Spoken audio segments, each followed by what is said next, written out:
Welcome to Chandra max. So நம்மளுடைய shortcut சீரீஸ்க்கு வந்து நல்ல ஒரு ரெஸ்பான்ஸ் இருக்குது. அதில் வந்து நிறைய பேருக்கு வந்து நார்மலாக எல்லாமே கமெண்ட்ஸ் பண்ணியிருக்கிறது வந்து பாலிட்டினுடைய ஆர்டிகல்ஸ் வந்து எடுக்க சொல்லியிருந்தீங்க. ஸோ ஆல்ரெடி வந்து நான் ஆர்டிக்கல் 79லேருந்து 123 வரைக்கும் நான் ஒரு 2 பார்ட்டாக எடுத்திருப்பேன். ஸோ அதில் வந்து நான் என்ன பிளான் பண்ணியிருக்கேன்னா, ஃபஸ்ட்டு பாலிட்டினுடைய ஆர்டிகல்ஸ் எல்லாத்துக்குமே கம்ப்ளீட்டாக 395 ஆர்டிகல்ஸ் கிட்டே இருக்குது. அது எல்லாத்துக்குமே நம்ம வந்து ஷார்ட்கட்டை நம்ம போட்டுட்டு அடுத்தது வந்து நான் அடுத்தடுத்த சப்ஜெக்ட்டு நம்ம பார்க்கலாம் அப்படின்ட்டு. ஓகே, சரி. இந்த ஒரு வீடியோவில் வந்து நம்ம என்ன பார்க்க போகிறோம்னா, ஆர்டிக்கல் 1 இருந்து ஆர்டிக்கல் 35 வரைக்குமான ஷார்ட்கட். சரியா, இது வந்து பார்ட் 1. நான் மேலேயே வந்து மென்ஷன் பண்ணியிருக்கேன் பாருங்கள். ஆர்டிக்கல் 1 to இங்கே மேலே பார்த்தீங்கன்னா தெரியும், ஆர்டிக்கல் 1 to 35. ஓகே, ஸோ நான் வந்து எப்போவுமே சொல்கிறது தான், உங்களுக்கு இதில் வந்து இங்கிலீஷுமே இருக்குது, தமிழ்லேயுமே இருக்குது. ஓகே, அதாவது இந்த இங்கிலீஷ் மேலே இருக்கும், கீழேயே வந்து பார்த்துட்டிங்கன்னா தமிழ்லேயுமே அவைலபிளாக இருக்கும். ஸோ முழுக்க இந்த வீடியோ வந்து ஷார்ட்கட் மட்டும்தான். சரி, இப்போ பாருங்கள். ஃபஸ்ட்டு முதல்ல வந்து இதில் என்ன கேட்டிருக்கிறாங்க, ஆர்டிக்கல் 1. நம்ம ஆர்டிக்கல் 1 வந்து நம்ம எப்படி ஞாபகம் வச்சுக்கலாம் அப்படின்னா, ஆர்டிக்கல் 1. ஸோ நம்மளுக்கு ஃபஸ்ட்டு 1 அப்படின்னு போட்டால் நம்ம மேலே ஒரு கோடு, கீழே ஒரு கோடு. அப்போ வந்து இந்தியாவை பற்றி பேசுகிறது. சரியா, ஆர்டிக்கல் 1 அப்படின்றது வந்து என்னென்னா 1 அப்படின்னு போட்டுட்டு நம்ம இந்தியா தான். So name and territory of the union. ரைட்டா? ஸோ அப்போ யூனியன் இந்தியாவை பற்றி பேசுது, இந்தியா மற்றும் அதனுடைய பிரதேசங்கள். ஸோ நான் வந்து ஆல்ரெடி பார்ட்ஸ் பற்றி நான் வந்து வீடியோவும் போட்டிருப்பேன். ரைட்டா, கம்ப்ளீட்டாக வந்து நம்மளுக்கு ஒரு 25 பார்ட் இருக்குது. அந்த 25 பார்ட்ஸுக்குமே ஷார்ட்கட் வந்து நான் போட்டிருக்கேன். அதையுமே நீங்கள் பாருங்கள். ரைட்டா, நம்ம அதில் வந்து பார்ட் 1க்கு நம்ம என்ன பார்த்தோம், யூ கேன் ஃப்ளை டைரக்ட்லி அப்படின்ற மாதிரி பார்த்தோம். Part 1, part 2, part 3. அதில் யூ கேன் ஃப்ளை, யூனானது யூனியன் அண்ட் இட்ஸ் டெரிட்டரி தான். ஸோ அதை பார்த்துட்டு இது பார்த்திங்கன்னா இன்னும் கொஞ்சம் ஈஸியாக இருக்கும். ஸோ ஆர்டிக்கல் 1 வந்து பார்த்துட்டிங்கன்னா name and territory of the union. So அப்போ இந்தியா, யூனியன்னா ஒன்றியம், அதாவது இந்தியாவை தான் சொல்கிறாங்க. ரைட்டா? அடுத்தது ஆர்டிக்கல் 2 வந்து எதை பற்றி ஆர்டிக்கல் 2ம் 3ம் கிட்டத்தட்ட சேம் தான். என்னென்னா, இங்கேயும் நியூ ஸ்டேட் வருது, இங்கேயுமே நியூ ஸ்டேட் வருது. ஆனால் ரெண்டுத்துக்குமே என்ன வித்தியாசன்றதை பாருங்கள். ஆர்டிக்கல் 2ன்றது இப்போ இந்தியாவிலேருந்து ஒரு இடத்த வெளியே அனுப்புறது, வேற ஒரு நாட்டுக்கு கொடுக்கறது, திருப்பி வெளியேருந்து இங்கே இந்தியாவுக்கு கொண்டு வருது, திருப்பி இந்தியாவிலேருந்து இன்னொன்று வெளியே கொண்டு, அதாவது இந்தியாவில் இல்லாத ஒரு இடம். சரியா, நல்லா தெரிஞ்சுக்கோங்க, இந்தியாவில் இல்லாத ஒரு இடம். அது நான் இப்படி போட்டிருக்கேன். இப்போ இந்தியா இங்கே இருக்குது, இங்கேருந்து வெளியே ஒன்று போகுது, திருப்பி வெளியேருந்து உள்ளே ஒன்று வருது, திருப்பி உள்ளேருந்து வெளியே ஒன்று போகுது, இல்லை உள்ளேருந்து வெளியே வருது, வெளியேருந்து உள்ளே போகிறது. இந்தியாவுக்குள்ளே எதுவுமே நடக்காமல் உங்களுக்கு இப்போ பங்களாதேஷ்லேருந்து இந்தியாவுக்குள்ளே ஒன்று கொண்டு வராங்க, இல்லை இந்தியாவிலேருந்து பங்களாதேஷுக்கு ஒன்று கொடுக்குறாங்க. அப்படின்றப்ப அப்போ எந்த ஆர்டிக்கலை பயன்படுத்துவாங்கன்னா 2. ஆனால் 3 பார்த்துட்டிங்கன்னா இந்தியாவுக்குள்ளேயே இருக்குது, திருப்பியுமே இந்தியாவுக்குள்ளேயே மாற்றம் கொண்டு வராங்க, திருப்பி இந்தியாவுக்குள்ளேருந்து இந்தியாவுக்குள்ளேயே மாற்றம் கொண்டு வராங்க. சரியா, அதுதான் இது சொல்கிறது. இப்போ ஃபார் எக்ஸாம்பிள் வந்து நான் எப்படி சொல்கிறது அப்படின்னா, ஆர்டிக்கல் 3 பொறுத்த வரைக்கும் இப்போ ஒரு மாநிலம் இருக்குது, அந்த மாநிலத்தினுடைய பவுண்ட்ரி எல்லைகளை வந்து கொஞ்சம் மாற்றி அமைக்கிறாங்க, ஒரு மாநிலத்தினுடைய பெயரை வந்து மாற்றி அமைக்கிறாங்க, 2 மாநிலங்களை வந்து ஒன்றா சேர்க்குறாங்க, ஒரு மாநிலத்தை 2ஆக பிரிக்கிறாங்க. அப்படின்றப்ப அது எல்லாமே ஆர்டிக்கல் 3.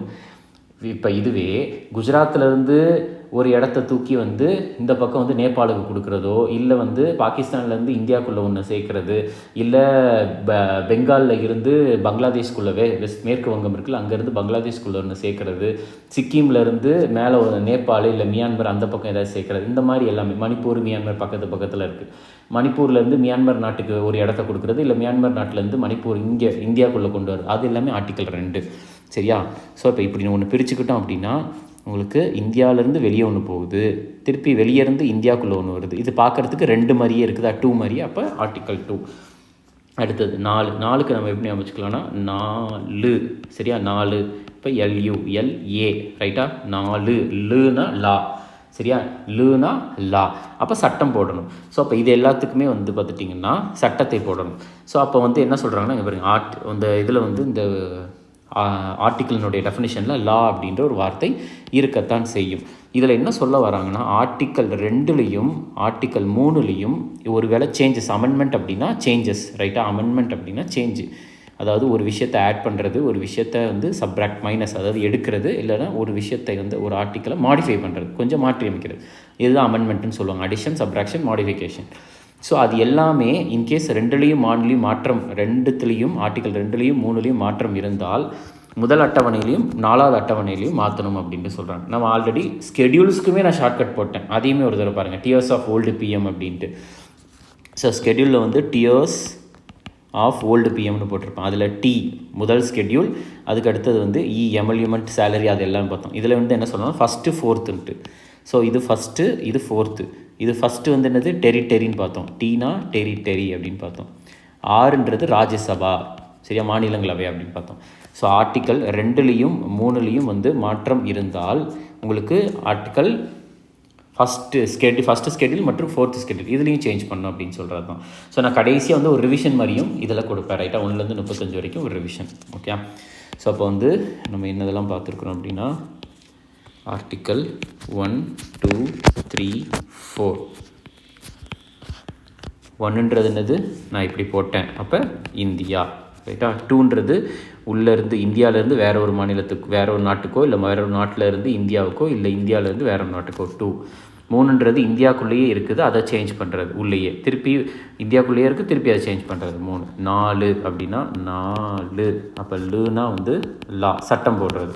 என்னென்னா 2வது ஆர்டிக்கல்லையோ அல்லது 3வது ஆர்டிக்கல்லையோ சேஞ்சஸ் இருந்தால் எந்த அட்டவணையில் சேஞ்சஸ் நடக்கணும்னா 1 மற்றும் 4வது ஆர்டிக்கலில், 4வது அட்டவணையில். 1ன்றது 1வது அட்டவணை டெரிட்டரி, 4வது அட்டவணை வந்து ராஜ்யசபா, மாநிலங்களவை. அடுத்தது பாருங்கள், அடுத்த பார்ட்டு. சரியா, நான் வந்து பார்ட்டுக்குமே ஷார்ட்கட் சீரிஸ் நடத்தியிருக்கேன். அதில் வந்து you can fly from directly US to UP அப்படின்னு வரும். அதில் வந்து யூன்றது வந்து யூனியன் அண்ட் இட்ஸ் டெரிட்டரி அப்படின்ற மாதிரி நம்ம பார்த்தோம், யூனியன் அண்ட் இட்ஸ் டெரிட்டரி. அடுத்தது சீன்றது சிட்டிசன்ஷிப், குடியுரிமை. சீன்றது சிட்டிசன்ஷிப். ஸோ அதை பற்றி தான் நம்ம இதில் பார்க்க போகிறோம். சரி, இதில் பாருங்கள் ஆர்டிக்கல் 5. ஆர்டிக்கல் 5ஐ பொறுத்த வரைக்கும் இதில் என்ன சொல்கிறாங்க அப்படின்னா, ஃபஸ்ட்டு 5 நம்ம வந்து இப்போ வந்து ஒரு மனிதன் இருக்கிறான். அந்த மனிதன் வந்து எப்போது அந்த குடியுரிமை வந்து அவனுக்கு கிடச்சிருச்சு. ஸோ வந்து அவன் குடியுரிமைக்கு வந்து ஒரு பிரமாணம் மாதிரி எடுக்கிற மாதிரி. ஸோ அவனுடைய 5 விரலையும் நீட்டிட்டு அவன் வந்து என்ன பண்ணுறான் அப்படின்னா வந்து ஓகே எனக்கு குடியுரிமை கிடச்சிருச்சு அப்படின்ட்டு சொல்கிறான். ரைட்டா. இப்போ 5 அப்படின்னா 5 விரலை காமிச்சு எனக்கு குடியுரிமை கிடச்சிருச்சு அப்படின்ட்டு சொல்கிறான். இங்கே பாருங்க, இந்த 6 வந்து நம்ம இப்படியே மாற்றி அமைச்சா பி மாதிரி இருக்கும். சரியா, 6 வந்து நம்ம அப்படியே தலைகீழ திருப்பி போட்டால் பி. ஸோ இப்படி இந்த மாதிரி. ஓகே, இது வந்து so P for Pakistan, P for Pakistan. So இதை வந்து என்னன்ட்டு சொல்கிறாங்க, ஆர்டிக்கல் 6ஐ வந்து என்னன்னு சொல்கிறாங்கன்னா பாகிஸ்தானில் இருந்து இந்தியாவுக்கு வந்திருப்பாங்கல்ல அவங்களுக்கான குடியுரிமையை பற்றி பேசுகிறது. ஆர்டிக்கல் 7ஐ பொறுத்த வரைக்கும், ஆர்டிக்கல் 7ஐ பொறுத்த வரைக்கும் இங்கே பாருங்கள் 7 இந்தியா. அப்போ இந்தியாவிலேருந்து பாகிஸ்தான் போயிட்டு திருப்பி பாகிஸ்தான்லேருந்து இந்தியாவுக்கு வந்திருப்பாங்கல்ல அவங்களுடைய குடியுரிமையை பற்றி பேசுகிறது. ரைட்டா. ஸோ நீங்கள் இது வந்து படிக்கிறதுனா நீங்கள் வந்து வாசிக்கலாம். பட் ஆனால் ஷார்ட்கட் மட்டும் தெரிஞ்சுக்கிட்டாலே போதும், ஈஸியாக நம்ம வந்து எக்ஸாமில் கொஸ்டின் கேட்டாங்கன்னா ஆன்சர் அட்டன் பண்ணிடலாம். 8. ஸோ மேலே ஒரு ஓ, கீழே ஒரு ஓ, 8. சரியா. இங்கே வந்து பாருங்கள் ஆரிஜின் ஓ, அதாவது நம்ம இந்திய வம்சாவளியை சேர்ந்தவர்கள் வந்து வேறு ஒரு நாட்டில் இருப்பாங்களா அவங்களுக்கான குடியுரிமையை பற்றி பேசுகிறது. அதான் இந்தியன் ஆரிஜின். சரியா, இந்திய வம்சாவளி. ஸோ ஓனா ஆரிஜின் 8. அடுத்தது 9. 9ஐ பொறுத்த வரைக்கும் இங்கே பாருங்கள் ஒரு ஓ போட்டு அதுக்கு ஒரு வால். சரியா, வால் வருது 9. அப்புறம் திருப்பி ஒரு வால் மாதிரி போட்டுருக்கு, வால் மாதிரி. ஸோ அப்போ வால், அப்போ வால்யூன்டரி. சரியா, நம்ம வந்து பார்த்திங்கன்னா தானாக முன் வந்து நம்மளுடைய குடியுரிமையை வந்து வேற ஒரு நாட்டினுடைய குடியுரிமையை வாங்கினா இந்தியாவினுடைய குடியுரிமை ஆட்டோமேட்டிக்காக ரத்தாயிரும் அப்படின்ட்டு சொல்கிறது தான் உங்களுக்கு ஆர்டிக்கல் 9. ஆர்டிக்கல் 9. ஆர்டிக்கல் 10ஐ பொறுத்த வரைக்கும் சரியா, 10 அப்படின்றது வந்து என்னென்னா நீ வந்து 10க்கு 10 வாங்கிட்டேன்.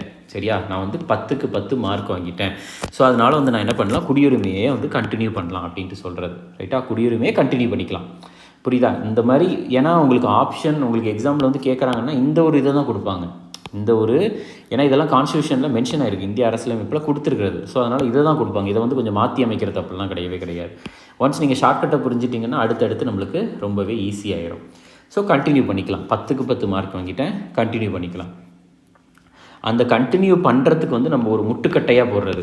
சரியா, ஒரு முட்டுக்கட்டை போடுறது வந்து அதாவது தடுத்து நிப்பாட்டுறது. அதனால தான் இப்படி போட்டிருக்கேன் 1 யார் இது பண்ணுவாங்கன்னா பார்லிமெண்ட். சரியா, இதை நம்ம எப்படி ஞாபகம் வச்சுக்கலாம்னா ஒன்று இப்படி ஞாபகம் வச்சுக்கோங்க, முட்டுக்கட்டை போடுறது. இல்லைனா 1 இங்கே பாருங்கள், இது எல். சரியா, இது வந்து பார்த்துட்டிங்கன்னா இல்லைன்னா இதை பி, இது வந்து லா.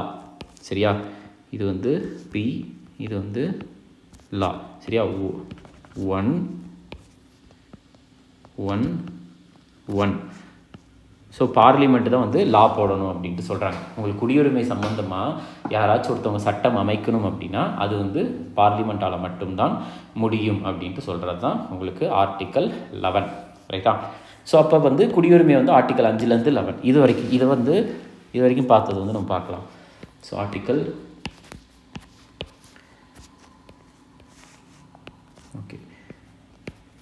ஆர்டிக்கல் 5, 6, 7, 8, 9, 10, 11.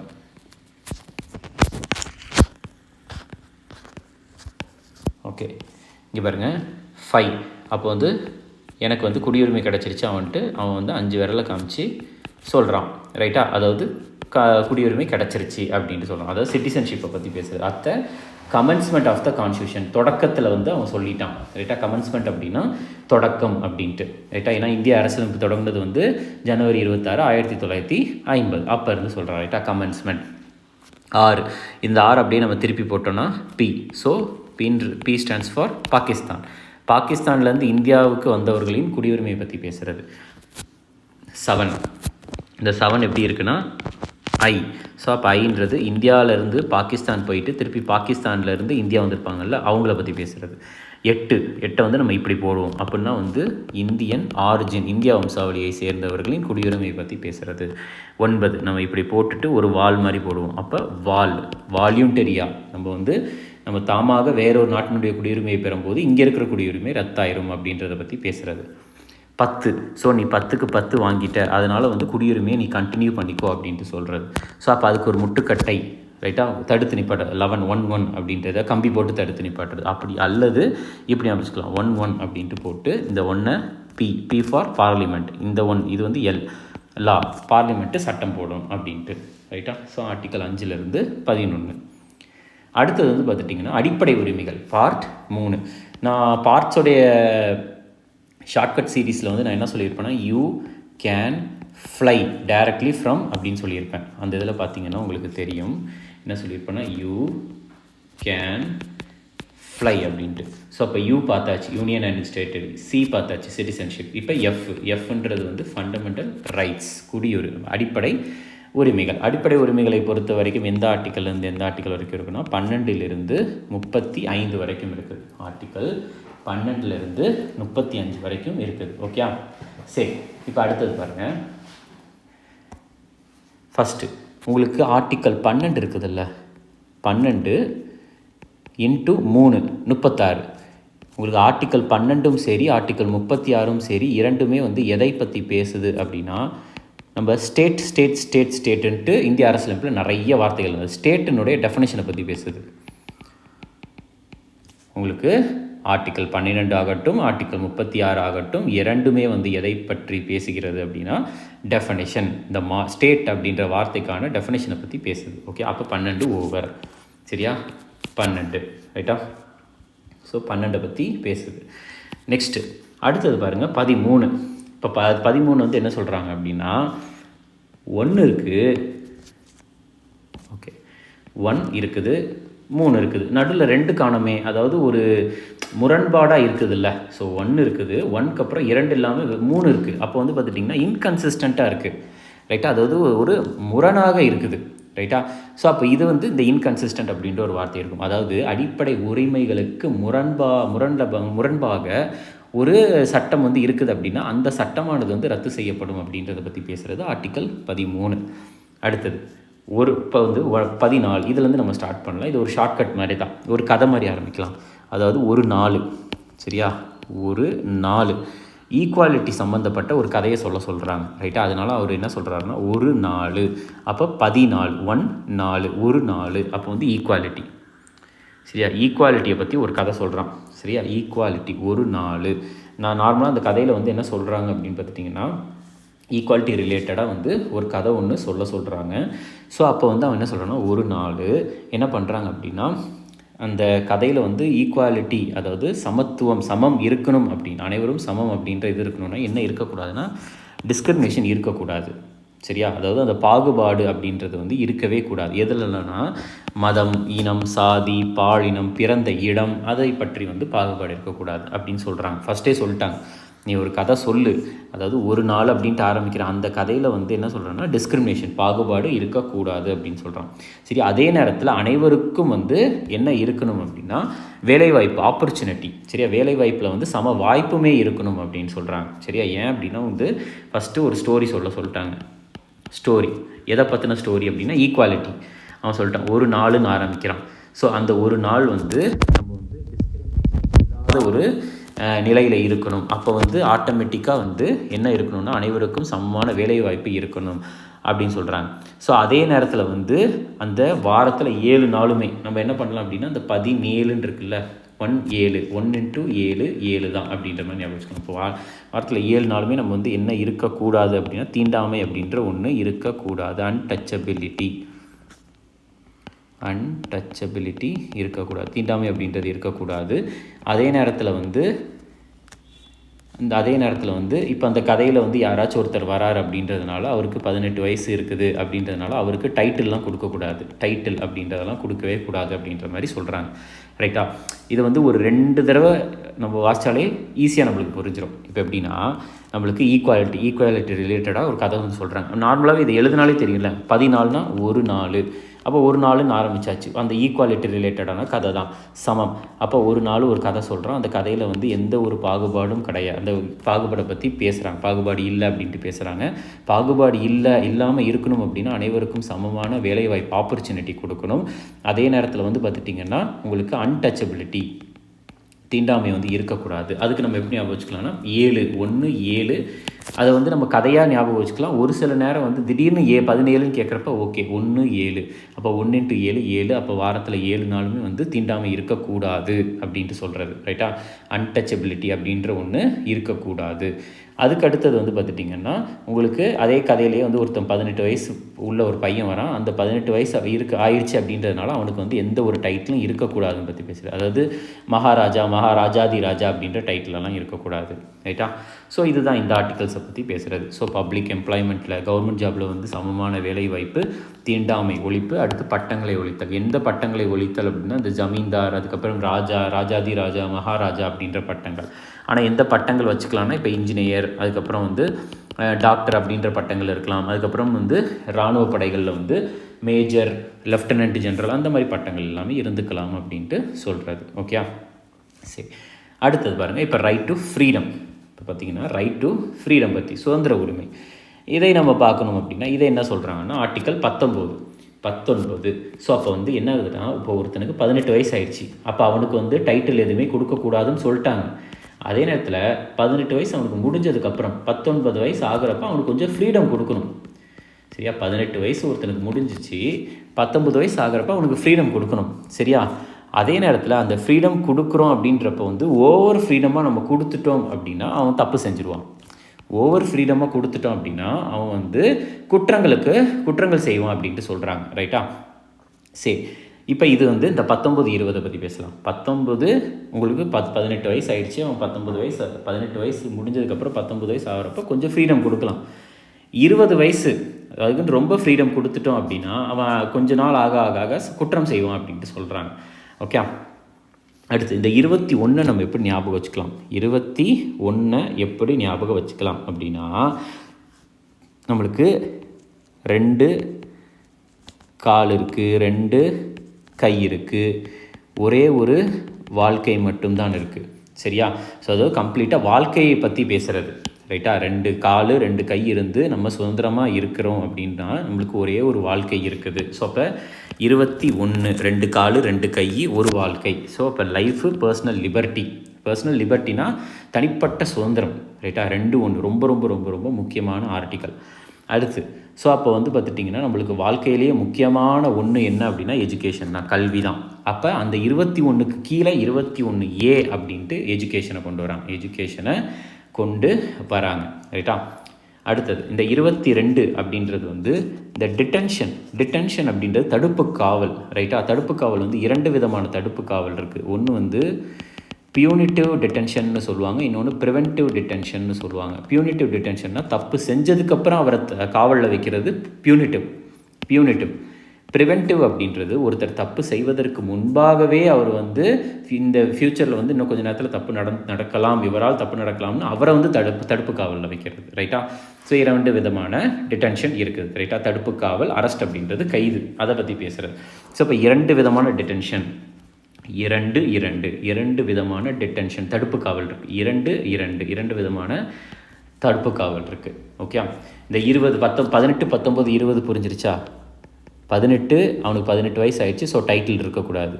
19 அவனுக்கு கொஞ்சம் ஃப்ரீடம் கொடுக்கணும். ரொம்ப ஃப்ரீடம் கொடுத்துட்டானா 20 வயசில் அவன் குற்றங்கள் செய்வான் அப்படின்னு சொல்கிறது. ரைட்டா? சரி, இப்போ அடுத்தது வந்து பார்த்துட்டிங்கன்னா அப்போ அஃபென்சஸ், குற்றங்களை பற்றி பேசுகிறது. ஸோ ஃப்ரீடம் இருக்குது, ஃப்ரீடம் கொடுக்கலாம், ஆனால் ரொம்ப ஃப்ரீடம் கொடுக்கக்கூடாது அப்படின்ற மாதிரி சொல்கிறது. ஸோ இப்போ இந்த 19 இருக்குல்ல, 19க்கு கீழேயே வந்து எப்படி இது இருக்கும் அப்படின்னா ஏ 19(1) இப்படி இருக்கும். 19 class 1 class A, அடுத்து B, அடுத்து C, அடுத்து D, அடுத்து E, அடுத்து F இருக்குமான்னு கேட்டால் கிடையாது, அடுத்து G தான் இருக்கும். ரைட்டா? இதில் ஏ வந்து பார்த்துட்டிங்கன்னா எப்படின்னா சுதந்திரம் இருக்கும். என்ன சுதந்திரம் இருக்கணும்னா ஃபஸ்ட்டு பேசுகிறான், சரியா? பேச்சு சுதந்திரம் இருக்கும். ஸோ பேசுகிறதன் மூலியமாக வந்து நிறைய பேர் அசம்பிள் ஆகுறாங்க. அடுத்து அந்த அசம்பிள் ஆனவங்களை வச்சு அவன் வந்து ஒரு அசோசியேஷன் உருவாக்குறான். அந்த அசோசியேஷனை கூப்பிட்டுட்டு இந்தியா ஃபுல்லாக போகிறான், மூவ் ஃப்ரீலி இந்தியா ஃபுல்லாக போகிறான். ஸோ அப்போ போகிற இடத்துல வந்து என்ன பண்ணுறாங்கன்னா கொஞ்சம் செட்டில் ஆகுறாங்க, கொஞ்சம் இடத்துல கொஞ்சம் நேரம் தங்குறாங்க. ஸோ அப்போ தங்குறப்ப நம்மளுக்கு வந்து பார்த்துட்டிங்கன்னா காசு வேணும், காசுக்கு வந்து நம்ம வேலை பார்க்கணும். அப்போ ப்ரொஃபஷன், நம்ம எந்த வேலையை வேணாலும் பார்த்துக்கலாம்னு சொல்கிறது. இதுதான் சுதந்திரம். பேசுகிறத பார்த்து அசம்பிள் ஆனவங்களை வச்சு அசோசியேஷன் ஃபார்ம் பண்ணுறான், அவங்கள கூப்பிட்டு இந்தியா ஃபுல்லாக போகிறப்போ வந்து செட்டில் ஆகுறான். அடுத்து ப்ரொஃபஷன். எஃப்ன்றதை வந்து ரிமூவ் பண்ணிட்டாங்க. ரைட்டா? ஸோ அதெல்லாம் நம்ம பார்க்கலாம் எந்த இந்திய அரசியலமைப்பு சட்ட திருத்தத்தில் ரிமூவ் பண்ணாங்க அப்படின்ட்டு. அடுத்தது எக்ஸ்ப்ளாய்டேஷன், சுரண்டலுக்கு எதிரான உரிமை. 23 பாருங்கள், 24 மணி நேரத்தில் 23 மணி நேரம் வந்து வேலை வாங்குறாங்க. அப்போ ஃபோர்ஸ்டு லேபர், கட்டாய உழைப்பு. ரைட்டா? அவங்கள வந்து ஃபோர்ஸ் பண்ணி வேலை வாங்க வைக்கிறது, அப்படி இருக்கக்கூடாது அப்படின்ட்டு சொல்கிறாங்க. 24 நல்லா தெரிஞ்சுக்கோங்க. 24னா 14ன்றது ஞாபகம் வச்சுக்கோங்க. 24ன்றது 14, 24னா 14. இல்லைனா நம்ம எப்படி ஞாபகம் வச்சுக்கலாம்னா 24 மணி நேரமும் ஃபேக்ட்ரிஸ் ரன் ஆகிட்டு இருக்கு. 24 மணி நேரமும் ஃபேக்ட்ரிஸ் ரன் ஆகிட்டு இருக்கு. அந்த ஃபேக்ட்ரிஸில் வந்து 14 வயசுக்கு கீழே இருக்கிற குழந்தைகள் வந்து வேலை பார்க்கக்கூடாதுன்னு சொல்கிறது. ரைட்டா? ஸோ அதுதான் ஃபேக்ட்ரிஸில், அதாவது இப்போ 24னா வெறும் 24, அதாவது 24ன்றது 24 ஹவர்ஸும் ஃபேக்ட்ரிஸ். ஸோ ஃபேக்ட்ரிஸில் குழந்தைகள் வேலை பார்க்கக்கூடாது, அதுதான் இப்படி ஞாபகம் வச்சுக்கலாம். ஸோ அடுத்தது 25லேருந்து 28 மத சுதந்திர உரிமை. இப்போ என்ன ஆகுது அப்படின்னு பார்த்துட்டிங்கன்னா நம்ம வந்து இந்த கடவுளை வழிபடுவதற்கு நேரம் காலம் அப்படின்றதெல்லாம் கிடையாது. ஸோ 24 மணி நேரம் இருக்குதுன்னா நான் அதையும் தாண்டி 25வது மணி நேரம், சரியா? 24 ஹவர்ஸ் இருக்குது அப்படின்னா அதையும் தாண்டி எனக்கு நேரம் காலம் அப்படின்றதெல்லாம் இல்லை, 25 மணி நேரம் கூட நான் வந்து வழிபடுவேன் அப்படின்ற மாதிரி நம்ம ஞாபகம் வச்சுக்கலாம். ஓகே? ஸோ இப்போ 25 இப்போ 25லேருந்து ஆரம்பிக்குது, 28ஓட முடியுது. 4 ஆர்டிக்கல். இப்போ இந்த 25 அவன் ஒரு கோயிலுக்கு போகிறான், கோயிலில் வந்து பார்த்துட்டிங்கன்னா நாதஸ்வரம் வாசிக்கிறாங்க, PPP. So PPP. ரைட்டா? நாதஸ்வரம் வாசிக்கிறாங்க, PPP. ஸோ அப்போ ப்ரொஃபஷன், ப்ராக்டிஸ், ப்ரொபகேஷன் அப்படின்ட்டு. ரைட்டா? ஒரு மதத்தை வந்து சுதந்திரமாக தொடங்குதல், பின்பற்றுதல், அந்த மதத்தை பரப்புதல், அதற்கான சுதந்திரத்தை பற்றி சொல்கிறது 25 PPP. அடுத்தது வந்து பார்த்துட்டிங்கன்னா நான் வந்து தொடங்கலாம், ப்ராக்டிஸ் பண்ணலாம், ப்ரொபகேட் பண்ணலாம் சொல்லலாம், அது வந்து மேனேஜ் கூட பண்ணலாம் அப்படின்ட்டு சொல்கிறது 26. அடுத்து 27. இதை பார்த்தீங்கன்னா நான் ஆல்ரெடி சொல்லியிருப்பேன். 7ன்றது டி மாதிரி இருக்கா? ஸோ 27 இது வந்து எப்படி இருக்குதுன்னா டி. ஸோ அப்போ T stands for taxes. 20 T stands for taxes. 27 over tax அப்படின்ற ஒரு வார்த்தை இருக்கும். அதாவது ஒரு குறிப்பிட்ட மதத்தை வந்து மேம்படுத்துவதற்காக வந்து எந்த ஒரு வரிகளை வந்து செலுத்துவதிலிருந்து நான் செலுத்தலாம், செலுத்தாமல் இருக்கலாம், அதற்கான சுதந்திரம். அடுத்தது வந்து பார்த்துட்டிங்கன்னா 28. இந்த 28 எப்படி இருக்குது அப்படின்னா இவருங்க மேலே ஒரு 0 கீழே ஒரு 0, அதாவது இங்கே ஒரு சர்க்கிள் போட்டு உக்காந்துட்டாங்க, இங்கே ஒரு சர்க்கிள் போட்டு உக்காந்துட்டாங்க. ஸோ உட்காந்து என்ன பண்ணுறாங்க அப்படின்னா உங்களுக்கு மத போதனை மற்றும் மத வழிபாட்டிலிருந்து கலந்து கொள்வது குறித்த சுதந்திரம். நான் கலந்துக்காமையும் இருக்கலாம். எங்கே அப்படின்னா கல்வி நிறுவனங்களில், சரியா? இப்போ ஒரு எஜுகேஷன், ஒரு காலேஜ், ஒரு ஸ்கூலோ இல்லை ஒரு காலேஜ்லேயோ வந்து ஒரு மத கூட்டம் நடத்துகிறாங்க, அங்கே வந்து நான் கலந்துக்கலாம், கலந்துக்காமையும் இருக்கலாம்ன்றதை பற்றி பேசுகிறது 28. ஸோ 25 எப்படி? 24 மணி நேரத்தையும் தாண்டி வழிபடுவேன். ஸோ பிபிபி. ஸோ 25ன்னு போகிறப்ப கோயிலுக்கு போகிறேன், அங்கே வந்து நாதஸ்வரம் வாசிக்கிறாங்க, பிபிபி. ஸோ நான் ப்ராக்டிஸ் பண்ணலாம், ப்ரொபகேட் பண்ணலான்னு சொல்கிறேன். அப்போ நான் மேனேஜ் கூட பண்ணிக்கலாம். 27ன்றது டி மாதிரி இருக்குது. So tax. இங்கே வந்து வட்டம் போட்டு உட்காந்து மத போதனை செய்கிறது. ஸோ அந்த மாதிரி வச்சுக்கலாம். அடுத்தது 29, 30. 29, 30 பொறுத்த வரைக்கும் இங்கே பாருங்கள், இந்த 9 நம்ம அப்படியே திருப்பி போட்டோன்னா பி. சரியா? 9 வந்து கொஞ்சம் மாற்றி வச்சா பி. பினா வந்து ப்ரொடெக்ஷன். யாரை ப்ரொடெக்ட் பண்ணணும் அப்படின்னா சிறுபான்மையரை ப்ரொடெக்ட் பண்ணணும் அப்படின்ட்டு சொல்கிறாங்க. அவங்கள எப்படி ப்ரொடெக்ட் பண்ணணும்னா அவங்களுக்கு வந்து எஜுகேஷன் கல்வி நிறுவனங்களை வந்து வச்சு கொடுக்கலாம் அப்படின்னு சொல்கிறாங்க. அவங்க வந்து கல்வி நிறுவனங்களை வச்சுக்கலாம், அதை வந்து நிர்வகிக்கவும் செய்யலாம் அப்படின்றத பற்றி பேசுகிறது 29, 30. ரைட்டா? அடுத்தது இது ஆக்சுவலாக வந்து நம்மளுக்கு ரிமூவ் பண்ணிட்டாங்க. 31 நம்ம இந்திய அரசியலமைப்பில் கிடையாது. ஆர்டிக்கல் 31 என்ன இருந்துச்சுன்னா வந்து சொத்துக்கான உரிமை, ரைட் டு ப்ராப்பர்ட்டியாக இருந்துச்சு. ஆனால் இந்த ரைட் டு ப்ராப்பர்ட்டியை வந்து எடுத்துட்டாங்க. எடுத்தது வந்து எந்த அமெண்ட்மெண்ட் அப்படின்னா 44வது இந்திய அரசியலமைப்பு சட்ட திருத்தம், கான்ஸ்டிடியூஷனல் அமெண்ட்மெண்ட் ஆக்ட் 1978 ரிமூவ் பண்ணிட்டாங்க. இப்போ இந்த ரைட் டு ப்ராப்பர்ட்டி என்னவாக இருக்குன்னா, ஃபஸ்ட்டு அடிப்படை உரிமை ஃபண்டமெண்டல் ரைட்டாக இருந்துச்சு. இப்போ என்னவாக இருக்குன்னா கான்ஸ்டிடியூஷனல் ஆக்டாக இருக்குது. சரி, கான்ஸ்டிடியூஷனல்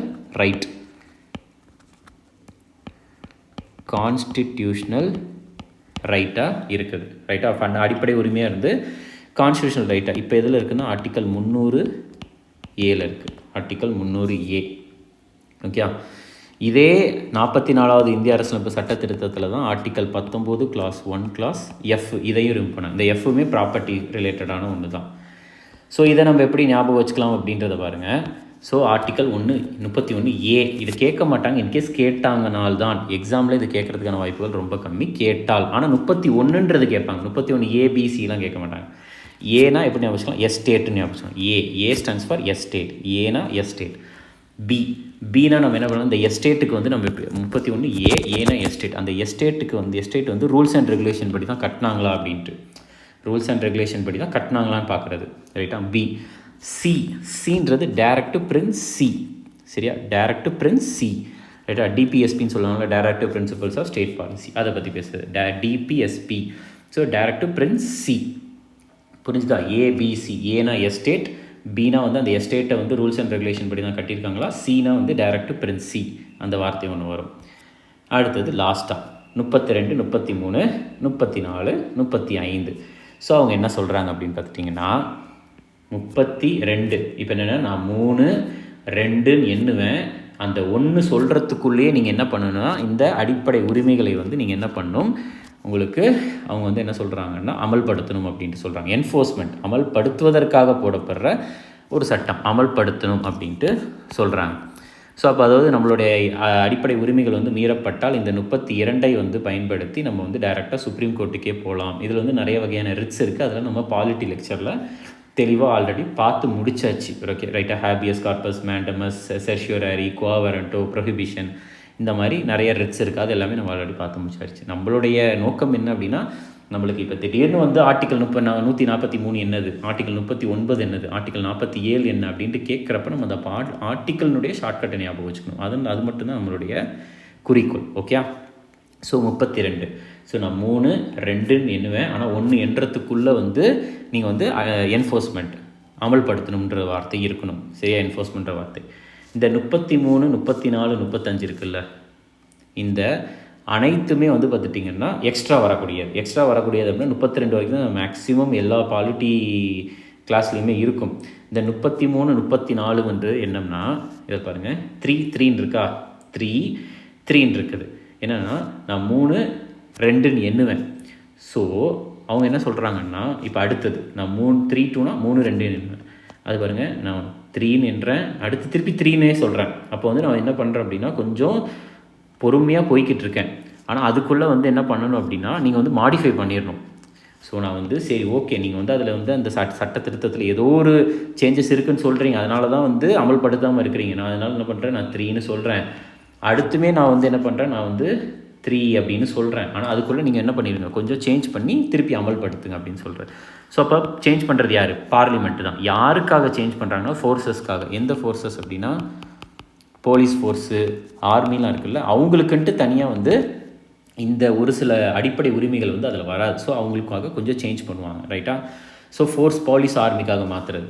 ஸோ இங்கே பாருங்கள், 3 நாள் நம்ம வந்து 14 என்ன பார்த்தோம்? 14 அப்படின்னா ஒரு நாள்னா வந்து சமத்துவம் ரிலேட்டடாக, ஈக்குவாலிட்டி ரிலேட்டடாக வந்து ஒரு கதை.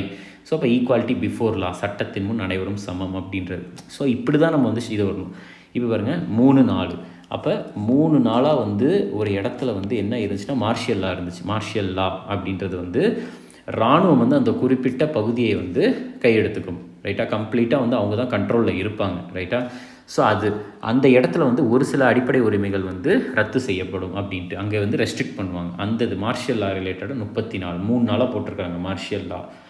கடைசியாக வந்து 35 வந்து ஏன்னா அடிப்படை உரிமைகளே கடைசி ஆர்டிக்கல் வந்து 35 அப்படின்றப்ப அப்போ வந்து என்ன பண்ணணும்னா இவ்வளோ அடிப்படை உரிமைகளை சொல்லியிருக்கிறேன்.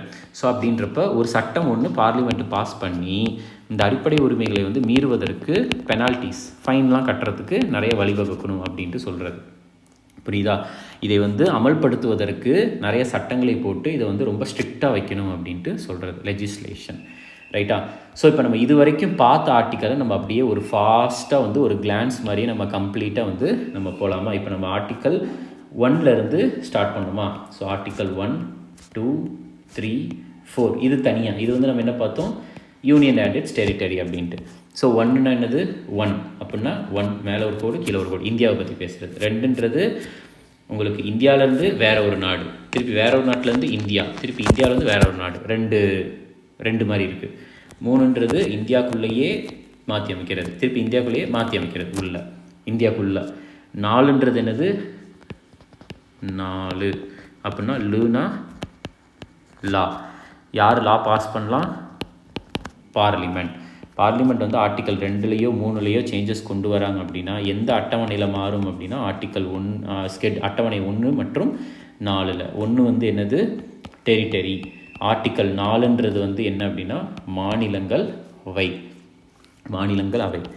அடுத்தது வந்து எந்த ஆர்டிக்கல் பார்த்தோம் அப்படின்னா ஆர்டிக்கல் 5லேருந்து 5, 6, 7, 8, 9, 10, 11 எல்லாமே பார்த்தோம். இதில் ஆர்டிக்கல் 5 என்ன பண்ணோம்? இப்போ ஒருத்தர் வந்து நான் வந்து குடியுரிமை வாங்கிட்டேன் அப்படின்ட்டு எல்லாருக்குமே சொல்கிறார், தொடக்கத்திலேயே வாங்கிட்டேன் அப்படின்ட்டு கமன்ஸ்மெண்ட் அப்படின்ற ஒரு வார்த்தை இருக்கும். இந்த 6ன்றது நம்ம இப்படி போட்டோன்னா பாகிஸ்தான்லேருந்து இந்தியாவுக்கு வந்தவர்களின் குடியுரிமை. 7ன்றது 7 இப்படி இருக்குது, அதை இப்படி மாற்றணுன்னா இந்தியாவிலேருந்து பாகிஸ்தான், திருப்பி பாகிஸ்தான்லேருந்து இந்தியாவுக்கு வந்தவர்களின் குடியுரிமை. அடுத்து 8 இந்த மாதிரி இருக்குது, மேலே கீழே. இது வந்து அப்போ ஆரிஜின் அப்படின்ற ஒரு வார்த்தை, இந்திய வம்சாவளியை சார்ந்தவர்களின் குடியுரிமை. 9னா இப்படி போட்டு ஒரு வால் போட்டிருக்கிறாங்க, அப்போ வால்யூண்டரி. ஸோ தானாக வேறொரு நாட்டினுடைய குடியுரிமையை வாங்கும் பொழுது இந்தியாவினுடைய குடியுரிமை ரத்து செய்யப்படும் அப்படின்ட்டு சொல்கிறது. 10ன்றது 10க்கு 10 நீ வாங்கிட்ட, அதனால் வந்து நீ குடியுரிமையை கண்டினியூ பண்ணிக்கொண்டு சொல்கிறது. 1ன்றது 2 1 போட்டு, ஸோ இது வந்து பியாக மாற்றிடலாம், இது வந்து எல்லாம் மாற்றிடலாம். அப்போ பார்லிமெண்ட்டு லாவை பாஸ் பண்ணுறது, இல்லைனா வந்து நீ கண்டினியூ பண்ணிக்கோ ஆனால் முட்டுக்கட்டை போடுறது, சரியா? ஒரு 2 கம்பியை போட்டு வேலி போடுறது வந்து யார் போடுவாங்கன்னா பார்லிமெண்ட்டு தான் போட்டு அதை கொஞ்சம் கண்ட்ரோல் பண்ணுவாங்கன்றது. ரைட்டா?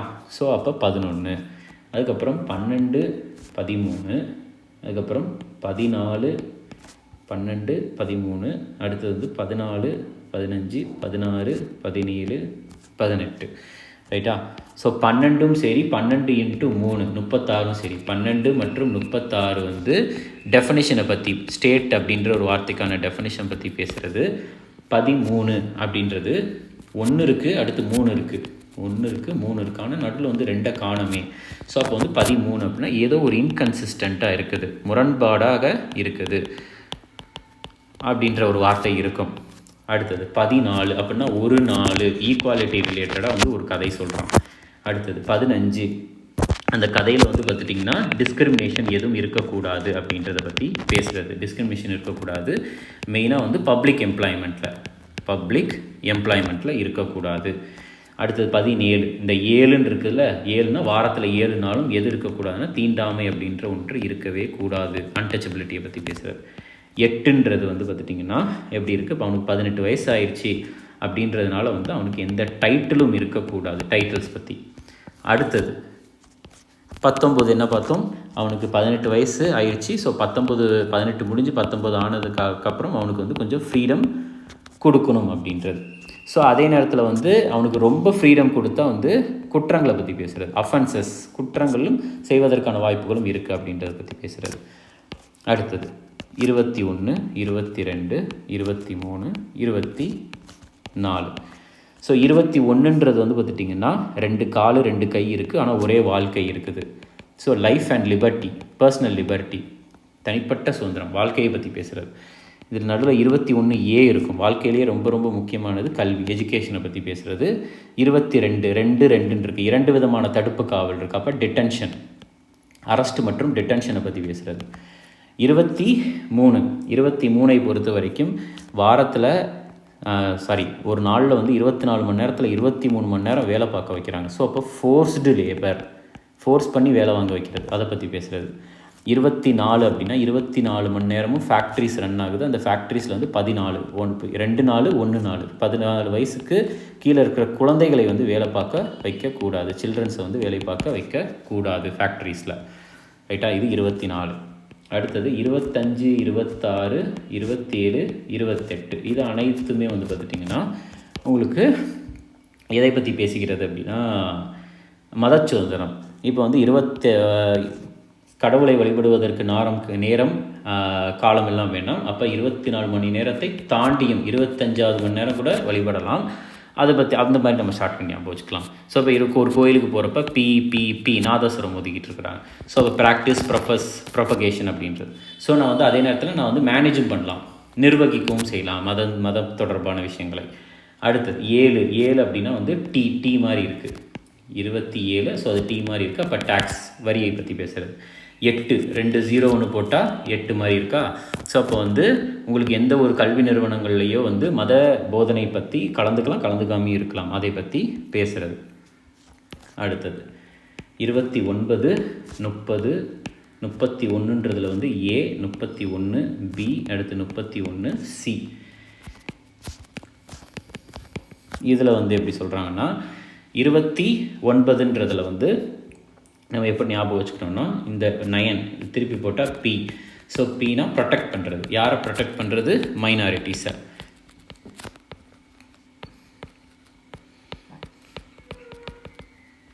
மைனாரிட்டிஸை வந்து எப்படி ப்ரொடெக்ட் பண்ணுறதுன்னா அவங்களுக்கு வந்து எஜுகேஷ்னல் இன்ஸ்டிடியூஷன், கல்வி நிறுவனங்களை நிர்வகிக்க வைக்கிறது மூலியமாக.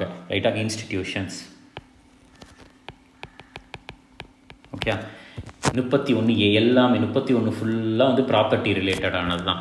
ஏனா எஸ்டேட், ஏ எஸ்டேட். இது வந்து தான் வரும், ஆனால் நம்ம வந்து உச்சரிக்கிறப்ப ஏ அப்படின்னு தான் சொல்லுவோம், எஸ்டேட். அதுக்கப்புறம் பீன்றது வந்து அது ரூல்ஸ் அண்ட் ரெகுலேஷன்ஸ் படி பின்பற்றி கட்டியிருக்கா அப்படின்ற மாதிரி பார்க்குறது, ரெகுலேஷன்ற ஒரு வார்த்தை இருக்கும். சீனா வந்து directive Princy, DPSP, directive Princy, C அப்படின்ற ஒரு வார்த்தை இருக்கும், டைரக்டிவ் பிரின்சிபல். ஸோ அதுக்கு அடுத்தது வந்து 32, 33, 34, 35. ஸோ இதை வந்து என்ன சொல்கிறாங்கன்னா, நான் 3, 2ன்னு சொல்லுவேன், ஆனால் அதுக்குள்ளே வந்து நீ என்ன பண்ணிடணும் அப்படின்னா என்ஃபோர்ஸ்மெண்ட், நீ வந்து அமல்படுத்திடணும் அப்படின்ட்டு சொல்கிறது. அது ஸோ அப்போ ஏதாச்சும் சேஞ்சஸ் இருந்துச்சுன்னா நான் 3 இழுத்துக்கிட்டே இருக்கிறேன், நான் அதுக்குள்ளே வந்து நீ வந்து மாடிஃபை பண்ணி நீ வந்து அமல்படுத்தணும். யாருக்காக மாடிஃபை பண்ணணும்னா ஃபோர்ஸஸ். எந்த மாதிரி ஃபோர்ஸஸ்னால் போலீஸ், ஆர்மி. அவங்களுக்கு 3 நாளாக வந்து என்ன போட்டு வச்சுருக்காங்க, அங்கே வந்து மார்ஷியல் லா, இராணுவம் வந்து அந்த இடத்த வந்து கண்ட்ரோலில் வச்சுருக்குறாங்க. 35 கடைசியாக வந்து சட்டம், லெஜிஸ்லேஷன், சட்டம் பாஸ் பண்ணணும். எதுக்காக அப்படின்னா இதை வந்து என்ஃபோர்ஸ், நீங்கள் அமல்படுத்துகிறப்ப வந்து அதில் ஏதாச்சும் பிரச்சனை யாராச்சும் மீறினாங்க அப்படின்னா அவங்களுக்கு பெனால்ட்டிஸ்லாம் வந்து நீங்கள் ஃபிக்ஸ் பண்ணலாம் அப்படின்ட்டு. லெஜிஸ்லேஷன் அப்படின்னாலே சட்டம் க்ரியேட் பண்ணுறது யார்? பார்லிமெண்ட்டு தான். ஸோ இதுதான் வந்து பார்த்துட்டிங்கன்னா நம்மளுக்கு ஆர்டிக்கல் 1லேருந்து 35 வரைக்கும். இந்த ஒரு வீடியோவை 2 தடவை பார்த்துட்டு நீங்கள் எந்த ஒரு டெஸ்ட்டு போட்டாலும் இதுலேருந்து கொஸ்டின் வந்தால் நம்ம ஈஸியாக ஆன்சர் அட்டன் பண்ணிடலாம். ஓகே, ஸோ நம்ம அடுத்தது வந்து பார்த்துட்டிங்கன்னா இந்த மாதிரி கொஞ்சமாக ஒரு 10லேருந்து 12 வீடியோக்குள்ளே ஒட்டுமொத்த பாலிட்டி ஆர்டிகல்ஸையுமே நம்ம முடிச்சிடலாம். Okay, thank you.